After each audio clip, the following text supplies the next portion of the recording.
Well good morning everybody. मेरे इस channel जिसका नाम अंग्रेज़ी अरीना है, मैं आप सभी का स्वागत करता हूं। मेरा नाम है हेमंत कुमार। आज हम बात कर रहे हैं नाउन के बारे में, लेकिन नाउन का उसका जो थोड़ा रेफरेंस है वो आज हमने थोड़ा चेंज किया है। आज हम बात करेंगे रोल्स और काइंड्स ऑफ, क्योंकि हम काइंड्स को तो पढ़ चुके हैं, काइंड्स को हमने पढ़ लिया था। और आज हम बात करेंगे नाउन के रोल्स की या उसके फंक्शंस की। हमने काइंड्स के बारे में बात किया, हमने बात की common noun, proper noun, collective noun, material noun and abstract noun, ठीक है। और उसकी अगर काइंड्स की और बात करें तो काउंटेबल नाउन, अनकाउंटेबल या नॉन काउंट नाउन्स, है ना, उसके बारे में हमने बात की। और फिर जेंडर्स के बारे में बात की हमने। आज हम बात करेंगे नाउन के बारे में कि नाउन सेंटेंस मेकिंग में जब सेंटेंस बनाते हैं तो वहाँ पर कहाँ कहाँ पर सेंटेंस में कहाँ कहाँ पर नाउन आ सकता है, ठीक है। तो शुरुआत करते हैं। ये जैसे मैंने आपके सामने बताया ताकि टाइम ख़राब ना हो, क्योंकि मुझे लगता है कि एक बार समय की प्रॉब्लम हो जाती है। जैसे ये नाउन है, नाउन का रोल या उसके फंक्शन, ठीक है। अब नाउन आप देखेंगे ज़्यादातर नाउन कहाँ पर यूज़ होता है। नाउन यूज़ होता है सब्जेक्ट के स्थान पर। सब्जेक्ट क्या चीज़? जिसके बारे में सेंटेंस में बताया जाता है, यानी जो कर्ता होता है, किसी भी काम को करने वाला जो कर्म है वो तो है वर्ब, यानी क्रिया या कर्म। जो भी कोई काम किया जाता है ना, या कोई अवस्था होती है, कोई स्टेट होती है ना, उसको हम क्या बोलते हैं? वर्ब बोलते हैं, जिसको हम क्रिया बोलते हैं, कर्म बोलते हैं। लेकिन उस क्रिया को करने वाला जो व्यक्ति होता है ना, उसको हम क्या बोलते हैं? उसको हम बोलते हैं कर्ता। यानी और कर्ता ज़्यादातर क्या होता है? नाउन होता है, या वो प्रो नाउन होता है, ठीक है। तो ये मैंने लिखा हुआ है, आप देखेंगे ज़्यादातर जो नाउन है। अब नाउन की वो कैटेगरी चाहे कुछ भी हो, जैसे ये नाउन है, पहला नाउन है राहुल प्लेज फुटबॉल। राहुल जो है वो कॉमन नाउन है या प्रॉपर नाउन है, ये आप देखेंगे। राहुल किसी का नाम है, ये कैपिटल से लिखा हुआ है, किसी का नाम है, रखा हुआ नाम है ना। तो हम उसको क्या बोलेंगे? मतलब किसी ने उसका नामकरण किया, सोच करके किया। जिस किसी नाउन के ऊपर थोड़ा ज़्यादा मेहनत करनी पड़ जाए नाम को लेकर के, ठीक है। वैसे तो कॉमन नेम या कॉमन नाउन भी कोई ना कोई नाम होता है, आम नाम। लेकिन आम नाम को बोलते समय हमें ज़्यादा सोचने की ज़रूरत नहीं होती है। कोई चीज़ जैसी दिख रही है उसको वैसा का वैसा बोल दो, तो वो कॉमन नाउन होता है। लेकिन अगर सोच के बोला जाए, उसका रजिस्टर्ड कोई नेम बोला जाए, या उसका रोल कॉल नंबर बोला जाए, या उसका आधार कार्ड वाला नाम बोला जाए, तो हम उसको प्रॉपर नाउन बोलते हैं। इस तरीके से आप समझ सकते हैं इस बात को, जहाँ तक बात इंसान की है। ये राहुल है, ये प्रॉपर नाउन है, लेकिन ये कहाँ पर लगा है? ये सब्जेक्ट के स्थान पर लगा है, ठीक है। सब्जेक्ट जिसको हम नॉमिनेटिव केस भी बोलते हैं, नॉमिनेटिव यानी नॉमिनेशन, या उसको कई लोग सब्जेक्टिव भी बोलते हैं। तो नाउन कहाँ कहाँ पर आ सकता है? सब्जेक्ट के स्थान पर आ सकता है। और सब्जेक्ट का जो स्थान होता है वो कहाँ पर होता है? ज़्यादातर सेंटेंसेज में, यानी 99.9% सेंटेंसेज में सब्जेक्ट जो होता है कौन से सेंटेंसेस में? जो आपके अफर्मेटिव सेंटेंसेस होते हैं, सकारात्मक वाक्य में सबसे पहले लिखा जाता है, ठीक है। ठीक है, सकारात्मक वाक्य में ज़्यादातर मतलब 99.9% जो सब्जेक्ट है, जो भी कोई सब्जेक्ट है वो आगे यानी सबसे पहले लिखा जाता है सेंटेंस में, ठीक है। यहाँ पर जो सब्जेक्ट है वो आपका प्रॉपर नाउन है, राहुल प्लेज फुटबॉल। और सब्जेक्ट वो चीज़ होती है जिसके बिना सेंटेंस आपका अधूरा होता है, और कोई चीज़ अगर अधूरी है इसलिए भी वो गलत होती है, ठीक है ना। यहाँ प्लेस फुटबॉल है, लेकिन ये पता नहीं है कि फुटबॉल खेलने वाला कौन है, ठीक है।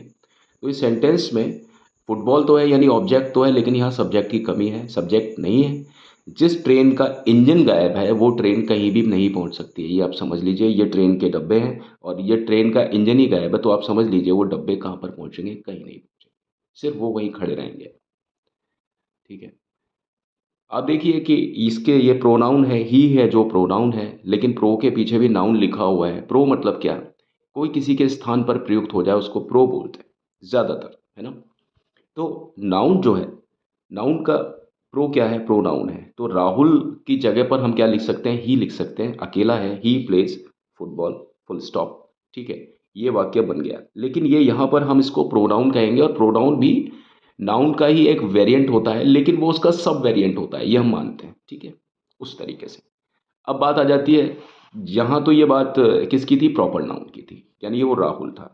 अगर राहुल की जगह पर हम यहाँ पर कुछ लड़कों की बात कर लेते हैं कि बॉयज़ प्ले फुटबॉल, तो ये क्या हो जाएगा, ये हो जाएगा कॉमन नाउन। बॉयज़ क्या है, कॉमन नाउन है, कौन सा है, ये प्लूरल है और कॉमन नाउन है, ठीक है।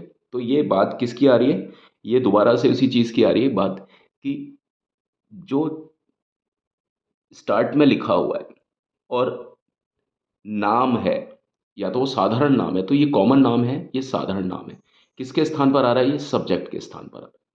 यानी सब्जेक्ट जो है वो सबसे पहले आ रहा है सेंटेंस में, और सब्जेक्ट ज़्यादातर क्या होता है, नाउन होता है। अब ये नाउन यहाँ प्रॉपर नाउन था, यहाँ उसका एक सब वेरिएंट था, जिसको हम प्रोनाउन बोलते हैं। यहाँ उसका एक और वेरिएंट है जिसको हम कॉमन नाउन बोलते हैं। कॉमन नाउन यहाँ पर प्लूरल या सिंगुलर नाउन भी हो सकता था, जैसे हम लिखते a boy plays football, right.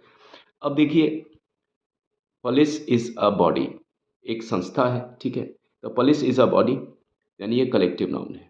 तो ये लेकिन है कलेक्टिव नाउन, लेकिन है तो नाउन ना। भले ही ये कलेक्टिव नाउन है, लेकिन है क्या, नाउन। भले ही ये नाउन है, कॉमन नाउन है, लेकिन है तो ये नाउन ना। भले ही ये प्रॉपर नाउन है, लेकिन है तो ये नाउन ना। तो नाउन क्या है, ज़्यादातर वाक्य के आगे लग करके सेंटेंस की तरह उसका एक भूमिका देते हैं। उसी तरीके से आप देखिए, मटीरियल नाउन, मटीरियल नाउन मतलब कोई भी material, solid, liquid and gas है। जब हम किसी चीज़ को इस तरीके से इस आधार पर तोलते हैं तो वो मटीरियल हो जाता है। मेटल, नॉन मेटल, तो ये नॉन मेटल है। Plastic is harmful for environment, ठीक है। प्लास्टिक पर्यावरण के लिए हानिकारक है। तो यहाँ पर देखिए, प्लास्टिक है, मटीरियल नाउन है तो नाउन ना। तो ये स्टार्ट में आ रहा है सेंटेंस के, और ज़्यादातर सेंटेंस के स्टार्ट में जो शब्द आ जाता है, ज़्यादातर, मैं हमेशा नहीं बोलता, देयर वाले केस में और इट वाले केस में ऐसा होता है कि वो नहीं होता है, वो हम बाद में पढ़ेंगे। अब देखिए अब यहाँ पर देखिए, beauty lies in the eyes of the beholder, सुंदरता देखने वाले की आंखों में होती है, सुंदरता चीज़ों में नहीं होती है, इसका मतलब ये है।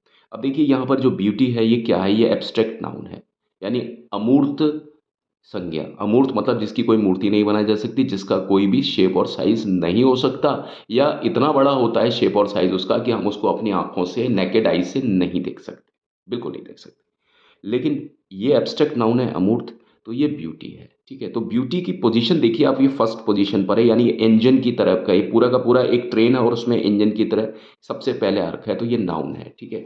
नाउन है और ये सब्जेक्ट है। ज़्यादातर सब्जेक्ट क्या होता है, जो वाक्य के सबसे पहले लगे होते हैं उनको हम सब्जेक्ट बोलते हैं, ज़्यादातर बोल रहा हूँ मैं, ठीक है। सब्जेक्ट वही होता है ना। अब चाहे तो वो नाउन हो, चाहे वो प्रोनाउन हो, या कोई भी ऐसी चीज़ हो जिसको हम नाउन की तरह प्रयुक्त कर सकें, किसी के नाम की तरह प्रयुक्त कर सकें, यानी कोई भी चीज़ नाउन बन सकती है, ठीक है।